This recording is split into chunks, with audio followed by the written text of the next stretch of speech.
సాధారణ నిర్మాణాలకు ఐకానిక్ భవనాలతో పోలిక, రాజధాని నిర్మాణ వ్యయంపై వైకాపావి అసత్య ప్రచారాలు, కేంద్ర ప్రభుత్వ భవనాల కంటే హ్యాపీనెస్ట్ నిర్మాణ ఖర్చే తక్కువ, పురపాలక శాఖ మంత్రి నారాయణ. రాజధాని అమరావతిలో కేంద్ర ప్రభుత్వ ఉద్యోగుల నివాస భవనాల నిర్మాణానికి చదరపు అడుగుకి 3,945 రూపాయలు ఖర్చు చేయనుండగా, సిఆర్డీఏ ఆధ్వర్యంలో నిర్మిస్తున్న హ్యాపీనెస్ ప్రాజెక్టుకి అడుగుకి 3,374 మాత్రమే ఖర్చు అవుతుందని చెప్పి పురపాలక శాఖ మంత్రి నారాయణ చెప్పారు. ఐకానిక్ భవనాలైన శాసనసభ, హైకోర్టు, సచివాలయం, హెచ్ఓడి టవర్లకు అయ్యే ఖర్చు అపార్ట్మెంట్ టవర్లు, బంగ్లాలకు అయ్యే ఖర్చులో వ్యత్యాసం ఉంటుందని, ప్రజలు ఆ మాత్రం తెలుసుకోలేని అమాయకులు కాదని ఆయన పేర్కొన్నారు. నారాయణ గారు, మీరు ఏం చెప్పాలని ఏం చెప్పేసి ఎందుకు ఇలా దొరికిపోతున్నారో అర్థం కావట్లేదు. ప్రతిసారి దొరికిపోవటం మీకు అలవాటే.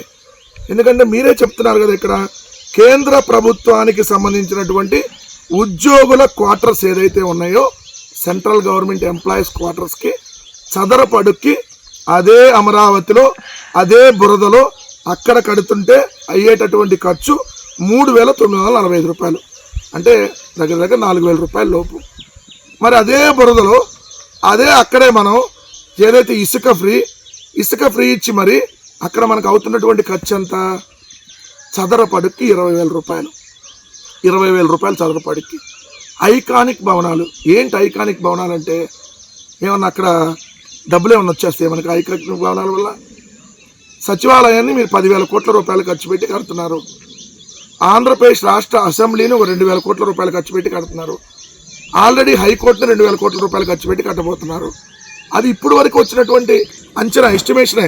ఇంకా అది పెరిగిద్ది ఖచ్చితంగా. ఈ 10,000 కోట్లది 12,000 కోట్లు అయింది, ఈ 2,000 కోట్లది 3,000 కోట్లు అయింది, హైకోర్టు 2,000 కోట్లది 3,000 కోట్లు అయింది. ఏదైతే మరి ఇంత పెట్టి ఎందుకు కడుతున్నారు అంటే ఎంత అసలు ఎందుకు అయింది? మీరు దోచుకుంటున్నారు కాబట్టి అవుతుంది ఎంత. కేంద్ర ప్రభుత్వం చదరపాటికి 3,945 రూపాయలకు కడుతుంటే మీకు చదరపాటికి 20,000 రూపాయలు ఎందుకు అవుతుంది అంటే మీరు ఇక్కడ దోచుకుంటున్నారు కాబట్టి అవుతుంది.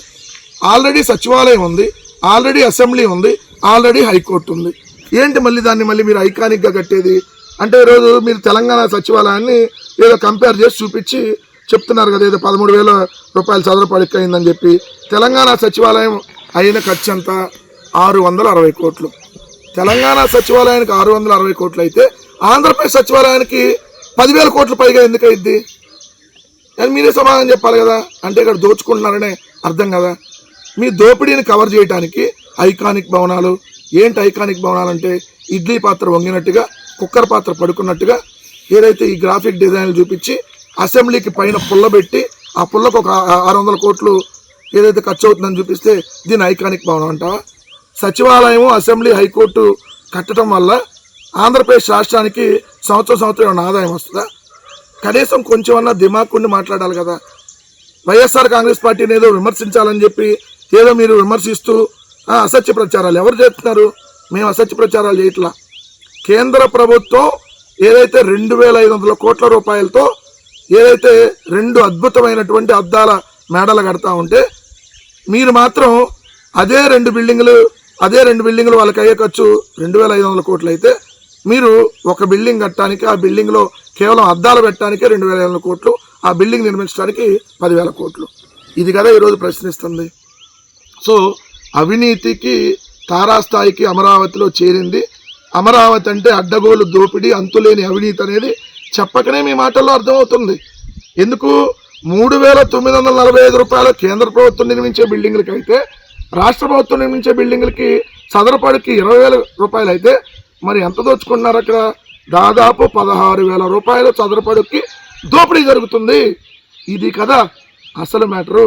దాన్ని చెప్పితే ప్రజలకి మీ భాగవతం బండారం అంతా బయటపడిద్ది కాబట్టి వైఎస్ఆర్ కాంగ్రెస్ పార్టీ మీద విమర్శ చేస్తూ ఉన్నారు. రెండోది, ఇక్కడ ఆయన ఏమంటాడు మావిగన్ గురించి. జగన్ మావిగన్ వర్సెస్ అమరావతి అంటుంటే జనం నవ్వుతున్నారని, వైకాపా వాళ్ళే చీకొడుతున్నారని, వ్యవస్థలపై అవగాహన ఉన్న నాయకుడు ఎవరు అలా మాట్లాడరని మంత్రి నారాయణ ధ్వజమెత్తారు. అయ్యా సరే, నవ్వుతున్నారో లేదంటే రేపొద్దున మీ ప్రభుత్వాన్ని నవ్వులు పాలు చేస్తారో రానున్న రోజుల్లో తెలిసిద్ది. సో మా విధానం మావిగన్. సో ఆంధ్రప్రదేశ్ రాష్ట్ర గ్రోత్ ఇంజన్ మావిగన్. మీరు చెప్పండి, మచిలీపట్నము, విజయవాడ, గుంటూరు అనేటటువంటి ఈ మావిగన్ ప్రాంతం రాజధానిగా పనికిరాదని మీరు చెప్పగలరా? ఓపెన్గా మీకు దమ్ముంటే స్టేట్మెంట్ ఇవ్వండి. మేము ఎట్టి పరిస్థితుల్లో మచిలీపట్నం, విజయవాడ, గుంటూరుని రాజధానిగా ఒప్పుకోమని ఈ కూటమి ప్రభుత్వం అనౌన్స్ చేయండి. అసెంబ్లీలో బిల్ పాస్ చేయండి. అప్పుడు ప్రజలు తేలుస్తారు, ఎవరు నవ్వులు పాలవుతారో, ఎవరెవరిని చీకొడతారో ప్రజలు తేలుస్తారు. సో అమరావతి అనేది అతిపెద్ద గుదిబండ. ఆ మావిగన్ అనేటటువంటిది అతిపెద్ద గ్రోత్ ఇంజిన్ ఆంధ్రప్రదేశ్కి. సో అమరావతి వర్సెస్ మావిగన్నే ఆంధ్రప్రదేశ్ రాష్ట్ర విధానం. రేపు 2029లో రావాలి జగన్, కావాలి మావిగన్ అంటూ ప్రజలు పెద్ద ఎత్తున వైఎస్ఆర్ కాంగ్రెస్ పార్టీకి పట్టం కట్టబోతారన్నది సత్యం. అదే రేపు పొద్దున జరగబోయేది.